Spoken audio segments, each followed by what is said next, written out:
नमस्कार।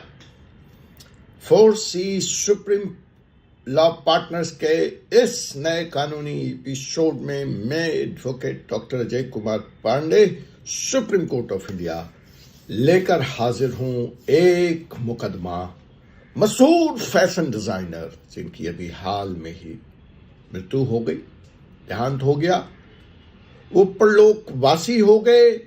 फैशन की दुनिया, खास करके इंडियन फैशन की दुनिया को बस वो पटल पे झंडा बुलंद करने वाला शख्सियत, दर्जी के काम को विश्व पे ले जाकर डिजाइनर की तरह विख्यात करने वाला विख्यात व्यक्ति। जी हां, मैं बात कर रहा हूं रोहित बहल या रोहित बल बनाम विल, बनाम succession act, Hindu succession act. जी हां, जितना बड़ा नाम उतनी बड़ी कंट्रोवर्सी, जितनी ज्यादा संपत्ति उतनी ज्यादा लड़ाई। इसीलिए मैं बार बार कहता हूं, अपना विल लिखें, समय से लिख लें। विल में क्या खामियां होनी चाहिए, क्या कमियां नहीं होनी चाहिए, विल कैसे मजबूत बने, विल कैसे कोर्ट में चैलेंज के चुनाव को, चैलेंज के दबाव को, चैलेंज के लिमिट को पास कर जाए, इसी टेस्ट को बात कर जाए, इसके लिए क्या क्या सावधानी बरतनी चाहिए, आज उसी बातों पर चर्चा करेंगे। यहां रोहित बहल सक्सेशन कंट्रोवर्सी अर्थात वैलिड विद या विवाद का दस्तावेज। देखिए, रोहित बहल के विल को चैलेंज कर दिया गया है। अब रोहित बहल ने अपने विल में क्या क्या गलतियां की है, आज हम इसी का पोस्टमार्टम यहां करने जा रहे हैं। तो अगर आपने अब तक हमारे चैनल को सब्सक्राइब नहीं किया है और अपनी संपत्ति से आपको प्यार है, अपनी संतति से आपको प्यार है, अपने बाल बच्चों को अपनी मेहनत की कमाई आप बिना किसी कानूनी अड़चन के, बिना किसी कानूनी जंग के छोड़ के देना चाहते हैं, तो यह एपिसोड जरूर सुने, सब्सक्राइब करें, बेल आइकन बटन को दबा लें और शेयर करना न भूलें। फिर मत कहना वकील साहब आपने बताया नहीं था। तो जी हां, जैसा कि मैंने आपको बताया कि रोहित बहल मशहूर फैशन डिजाइनर जिसने भारत के फैशन को नई पहचान दी, विश्व के पटल पर स्थान दिया, तो उनके मौत के बाद उनके उत्तराधिकार पर विवाद ने हलचल मचा रखा है इस वक्त लीगल दुनिया में। अब सवाल उठता है कि क्या उनका जो वसीयतनामा है, जो विल है, वो वैध है। दूसरा सवाल उठता है कि क्या इसमें किसी प्रकार की धोखाधड़ी या दबाव भी शामिल है। अब देखिए, एक तरफ है रोहित बहल के भाई और दूसरी तरफ है उनके पुराने दोस्त और बिजनेस पार्टनर। अब रोहित बहल के पुराने दोस्त, model business partner Lalit Tehlan साहब का दावा है कि वसीयत के अनुसार वो रोहित बहल की संपत्ति और ब्रांड, देखिए इसलिए मैं बार बार फिर अब थोड़ा सा विषय का अतिरेक हो जाएगा, हम बार बार आपसे इसलिए कहते हैं अपने ब्रांड की भी चिंता करिए, उसको भी सुरक्षित कीजिए, उसके लिए अपना आप ट्रेडमार्क लीजिए, पेटेंट लीजिए, कॉपीराइट लीजिए। तो ये जो ब्रांड है ये अपने आप में करोड़ों का ब्रांड है। तो संपत्ति के अलावा ब्रांड पे दावा ठोक दिया है उनके पुराने मित्र और मॉडल ललित तेलहान ने। दूसरी तरफ है उनके सौतेले भाई राजीव बल, जो इसे खारिज कर रहे हैं। वो कह रहे हैं मैं उसका भाई हूं तो सारा कुछ मेरा है। अब रोहित बल के जो भाई हैं, सौतेले भाई राजीव बल जी, वो कह रहे हैं कि अगर तुम कह रहे हो कि वसीयत है कोई, तो वसीयत सामने लाओ, पेश करो, और फिर उसके बाद कानूनी लड़ाई शुरू होगी। स्वाभाविक है कि जो उनके भाई हैं वो इस वसीयत को चैलेंज करें। अब इस चैलेंज से कैसे निपटेंगे उनके मित्र और मॉडल ललित तेहलान, हम इसी का करेंगे पोस्टमार्टम आज यहां पर। तो वो एसेंशियल्स एलिमेंट्स क्या है, वो तत्व क्या हैं जो किसी भी विल को वैध या अवैध बनाता है। अब रोहित बल साहब के विल में क्या है ये तो भी मुझे नहीं मालूम, लेकिन बेसिक एलिमेंट्स, बेसिक टेस्ट हम करते हैं यहां पे। तो भारतीय उत्तराधिकार अधिनियम, हिंदू सक्सेशन एक्ट 1925 के तहत वसीयत को अगर आप चाहते हैं कि ये लीगल हो, वैध हो, तो इसको कई शर्तें पूरी करनी पड़ती है। शर्त नंबर 1, वसीयत एक सक्षम व्यक्ति द्वारा बनाया गया हो, वो शारीरिक मानसिक रूप से स्वस्थ हो, उसके ऊपर कोई प्रलोभन, उसको किसी प्रलोभन में नहीं फंसाया गया हो, उस पर कोई दबाव नहीं हो, वो उसका फ्री विल हो, वो अपनी इच्छा से बनाया हो। और इस बात को साबित करने के लिए हमें लगते हैं गवाहों के हस्ताक्षर, जो यह प्रमाणित करते हैं कि यह विल लिखते वक्त वह व्यक्ति के साथ कोई धोखाधड़ी नहीं हुई, वो किसी दबाव में नहीं था, वो शारीरिक और मानसिक रूप से फिट था। अब ये तो है इसका एसेंशियल एलिमेंट। अब बात आता है एसेंशियल एलिमेंट्स के रहने के बावजूद भी क्या विल को चैलेंज किया जा सकता है? बिल्कुल किया जा सकता है। चैलेंज तो आपके वजूद को किया जा सकता है, चैलेंज तो आपके नाम को किया जा सकता है। तो challenge is not a challenge. तो कानून के तहत जैसा मैंने कहा किसी भी वसीयत को चुनौती दी जा सकती है, लेकिन फिर उसके भी कुछ एसेंशियल एलिमेंट्स हैं। तो उसमें जो पहला एलिमेंट है एसेंशियल, वह यह है कि वह संदिग्ध परिस्थितियों में बनाई गई हो। और इसमें अगर मुझे एक जजमेंट ध्यान आता है तो वो जजमेंट है एच वेंकट चलैया अयंगर बनाम थिम राजम्मा, 1958 का यह मुकदमा है, जिसके मामले में सुप्रीम कोर्ट ने वो संदेहास्पद परिस्थितियां क्या होती हैं या हो सकती हैं उसको डिफाइन किया था। अब आगे बढ़ते हैं, हम आते हैं अपने रोहित बल के will pay.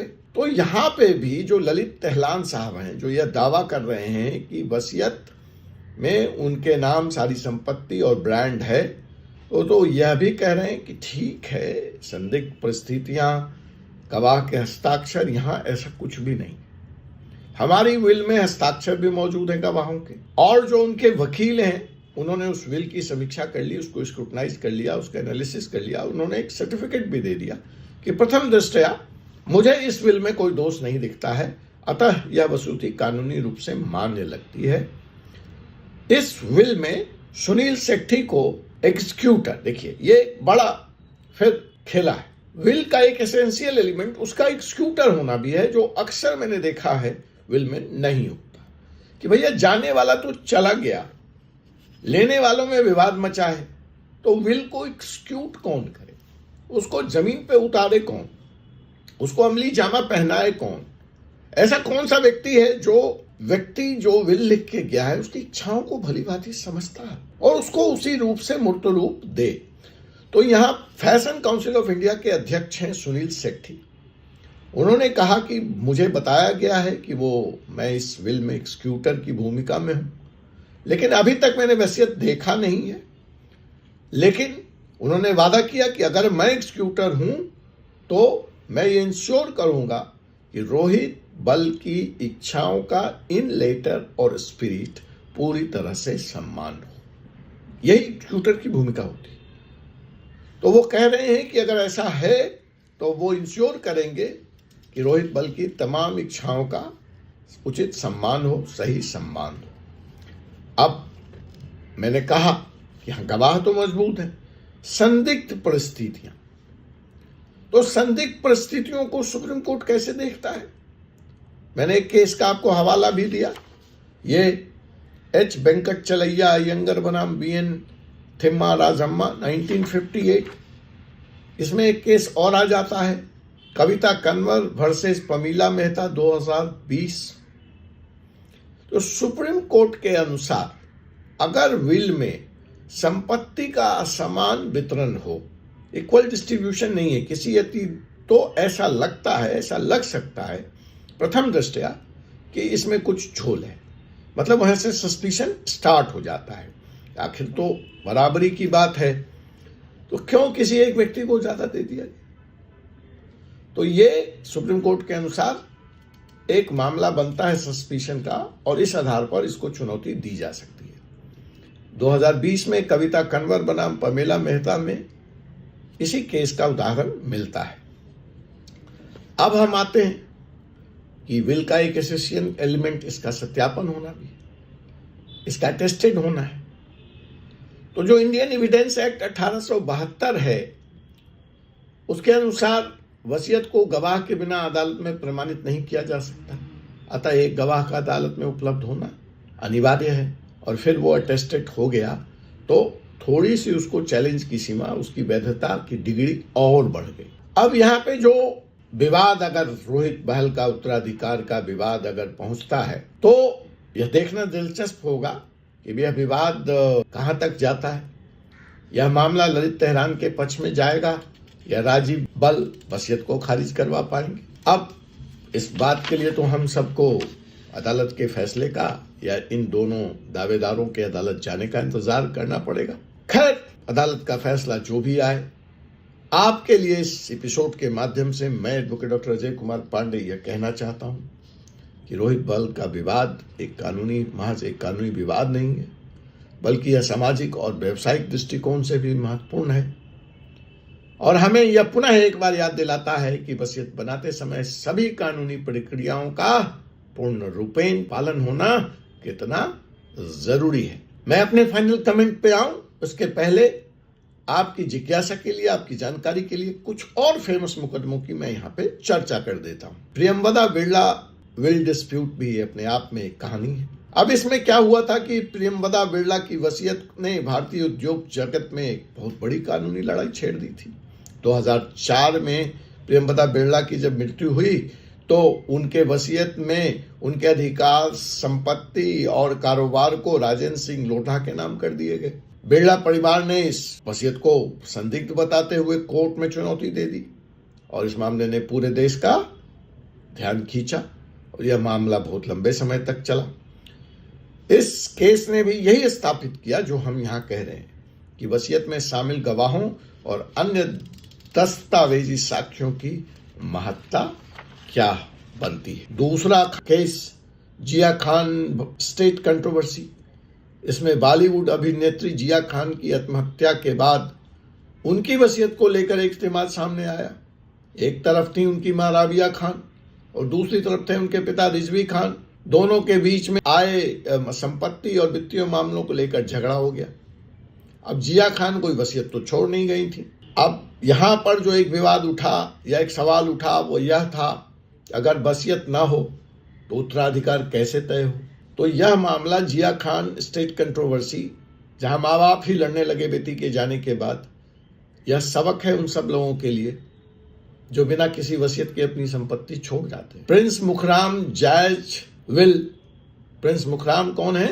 Nizam of Hyderabad. इनके भी विल की अपनी कहानी है। हैदराबाद के 7वें निजाम प्रिंस मुकर्रम शाह के निधन के बाद लेकर उनकी संपत्ति को लेकर भी कानूनी विवाद खड़ा हो गया। निजाम की वसीयत में उनके वारिस और संपत्ति के बंटवारे को लेकर चर्चा की गई थी, लेकिन परिवार के अन्य लोगों ने उस वसीयत को चैलेंज कर दिया और मामले को अदालत तक ले गए। तो यह मामला हमें यह भी बताता है कि आम आदमी तो आम आदमी, राजसी परिवारों में भी वसीयत के विवाद उत्पन्न होते रहते हैं और कानून का सहारा लेना पड़ता है। और लेटेस्ट, आपके चहेता सुशांत सिंह राजपूत की अचानक मौत हो गई, असामयिक मृत्यु हो गई। अब उसके बाद उनकी संपत्ति और बैंक खातों को लेकर सवाल खड़े हुए। अब सुशांत सिंह राजपूत भी कोई वसीयत नहीं लिख गए थे, तो उनके पिता और बहनों ने उत्तराधिकार का दावा किया। तो इस मामले ने इस तथ्य को भी उजागर किया कि अनुपस्थिति में अगर वसीयत नहीं लिखी गई तो उत्तराधिकार का कानून कैसे लागू होता है।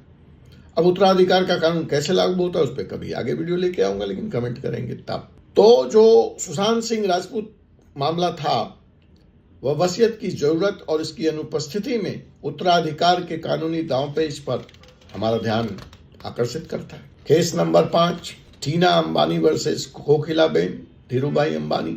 ये भी बड़ा अपने आप में दिलचस्प मुकदमा है। ठीक है जी, यहाँ पे धीरूभाई अंबानी के निधन के बाद उनकी वसीयत को लेकर उनके बेटे मुकेश और अनिल अंबानी के बीच में काफी बड़ा विवाद हुआ। परिवार का मामला कोकिलाबेन अंबानी ने सुलझाने की कोशिश की, इनकी मां ने, लेकिन यह भारतीय कारपोरेट इतिहास में सबसे बड़ी संपत्ति दावों में से एक बन गया। अब कोकिलाबेन इसमें क्या करें?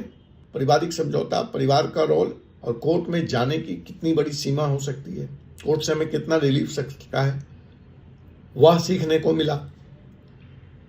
तो इस केस से हमें यह भी देखा या स्थापित किया कि बड़े कारपोरेट्स और परिवार को भी वसीयत और उत्तराधिकार के कानूनी पहलू का ध्यान रखना चाहिए। इसलिए इस बार मुकेश अंबानी ने कोई गलती नहीं करी है। वर्षों तक वॉर्टन स्कूल यूएस के एक्सपर्ट्स की मदद से उन्होंने अपनी विल तैयार कर ली है। मेरी जानकारी के अनुसार आपसे एक केस की चर्चा की थी, वेंकट चलैया अयंगर वर्सेस बीएन थिम्माराजन। तो यह एक लैंडमार्क जजमेंट है वसीयत की जब हम बात करते हैं, इसलिए पुनः इसकी चर्चा करना चाहूंगा। ये सुप्रीम कोर्ट का ऐतिहासिक फैसला था जिसमें वसीयत के विवादों को एक महत्वपूर्ण मिसाल मिली। कोर्ट ने तय किया कि अगर वसीयत संदेहास्पद है तो इसे वैध मानने के लिए गवाहों और सबूतों को कड़ी कसौटी से गुजरना होगा। तो रोहित बहल का यह ताजा तरीन मामला हमें एक बार पुनः उत्तराधिकार विवाद के मामलों की याद दिलाता है।